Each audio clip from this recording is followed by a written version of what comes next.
Hola y bienvenidos a este nuevo video y último de lo que viene siendo el equilibrio de la partícula. Vamos a finalizar con un ejercicio sencillo, pero que tiene algunas peculiaridades, ¿no? Como todos los ejercicios que intento elegir para que se obtenga una flexibilidad al momento de analizar problemas y no siempre ver los mismos. Entonces, el ejercicio es el siguiente. Este ejercicio yo lo vi cuando llevé electromagnetismo y nos dice que dos pequeñas esferas con Q1 igual a 2 milicoulombs y Q2 igual a menos 4 microcoulombs, si el sistema se mantiene en equilibrio, determine la tensión en la cuerda. Entonces, bueno, en este caso tenemos unas cargas que van a generar, como son de signo opuesto, van a generar una tracción y van a generar una fuerza. Yo aquí ya estoy mostrando el sistema de referencia que estoy considerando porque es importante. Y bueno, en primero, notar que tenemos otro tipo de fuerzas y se va a ocupar una fórmula que no es necesario aprenderse. Simplemente es tener en cuenta que existen diferentes tipos de fuerzas debidas a la gravedad, fuerzas eléctricas, por fricción, amortiguadores, resortes, entre otros tipos, hidrostáticas o así. Entonces, bueno, además de que notar que tenemos el ángulo respecto a la vertical, hacia el eje Y. Hasta ahora todos los ejercicios que hemos hecho los hemos trabajado con el ángulo respecto al eje X, lo cual nos permite que cada vez que vamos a trabajar sumatoria de fuerzas en X usemos coseno, y cada vez que usemos sumatoria de fuerzas en Y usemos seno. Y en la mayoría de videos he intentado mencionar que esto no es una regla. A lo mejor es una buena práctica si te acomoda siempre tomar ese ángulo. Entonces, si lo quisiéramos hacer igual a los otros, habría que calcular el ángulo pero respecto a la horizontal, al eje X. ¿Cómo se haría eso? Podríamos imaginarnos un triángulo. Como conocemos 53 grados y como va a ser un triángulo rectángulo, también conocemos 90. Y si sabemos que la suma de los ángulos internos da 180, entonces simplemente habría que hacer un despeje y encontrar ese ángulo. Pero nosotros vamos a tomar directamente el ángulo que está en la vertical y lo vamos a hacer de la siguiente manera. Como este ejercicio yo lo tenía hecho de la otra forma, entonces voy a improvisar aquí un poco. Tenemos esa línea y tenemos esta de aquí. Bueno, ahorita ya se acomodará un poco más. Por ángulos internos y externos, sabemos que este ángulo va a ser el mismo que se va a encontrar en esta sección de aquí, y esta sección de aquí es semejante a esta de acá. Entonces este ángulo que se forma con la vertical en esta sección es el de 53 grados. Entonces, bueno, eso es todo lo que voy a mostrar. Voy a ver cómo borro esto. Entonces, bueno, ahora lo que hay que hacer es ir mostrando las fuerzas, que si recuerdan el ejercicio de los semáforos va a ocurrir algo muy parecido.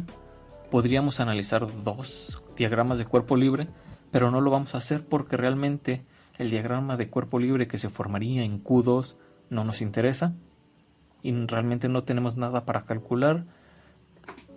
No es como que nos afecte no calcularlo, no hay nada realmente ahí. Lo que nos está pidiendo es la tensión. Entonces vamos directamente con el diagrama de cuerpo libre en Q1. Tenemos lo siguiente. Tenemos la fuerza eléctrica debido a las cargas y la fuerza de tensión en la cuerda.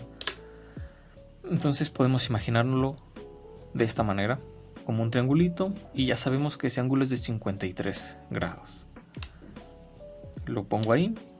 Esa es la fuerza con la que se calcula la fuerza entre dos cargas, que realmente esa es la multiplicación de las cargas, la distancia entre ellas y una constante.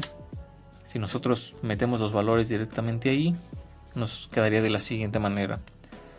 Notar en el principio del ejercicio que nos decía milicoulombs y microcoulombs, entonces por eso queda esa expresión.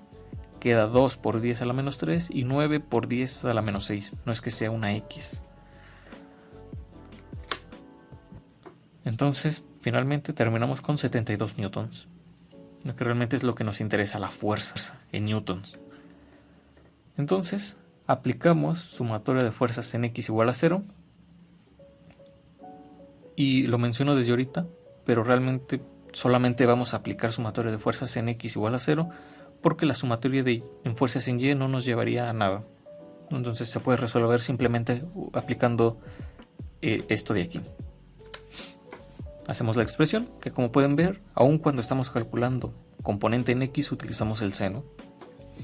¿Por qué? Porque si nos fijamos en esta sección de aquí, la componente en x, la componente horizontal, es esta de acá. Y para poder obtenerla, ocupamos multiplicar la magnitud por seno de 53 grados, porque es el opuesto a lo que es el ángulo.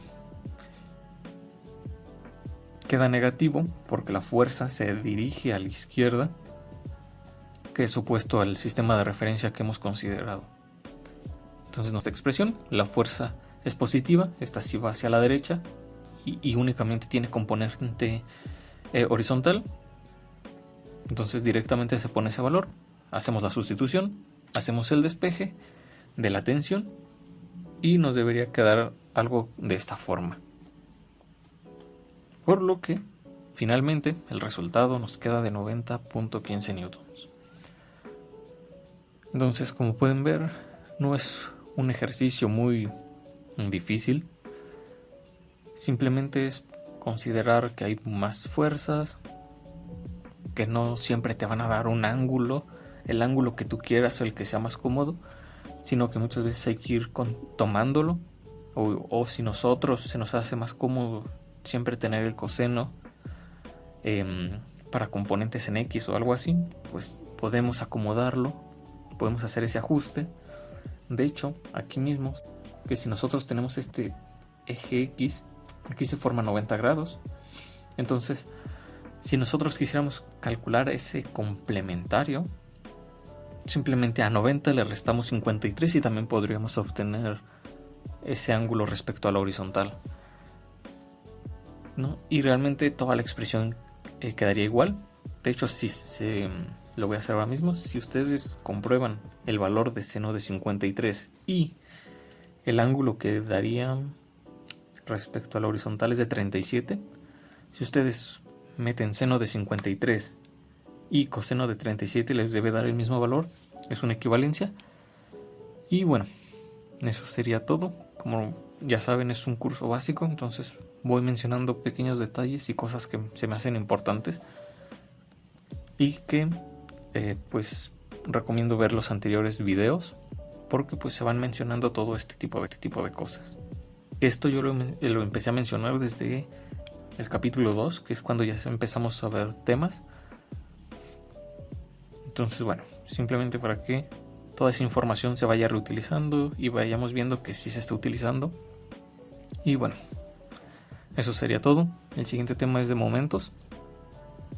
Además de que, bueno, mencionar el cambio de formato que le di, que va a regresar un poco al anterior y una mezcla de este, porque hacer las grabaciones con esto en PowerPoint cuestan mucho trabajo. Entonces prefiero volver a lo que es una pizarra en Jamboard o algo así y hacerlos en tiempo real. Además que pues así me evito, porque ahora mismo no sé si se me haya ido algún signo. Entonces bueno, intento revisarlos lo más que puedo. Entonces ahora sí, eso sería todo por este video. Adiós.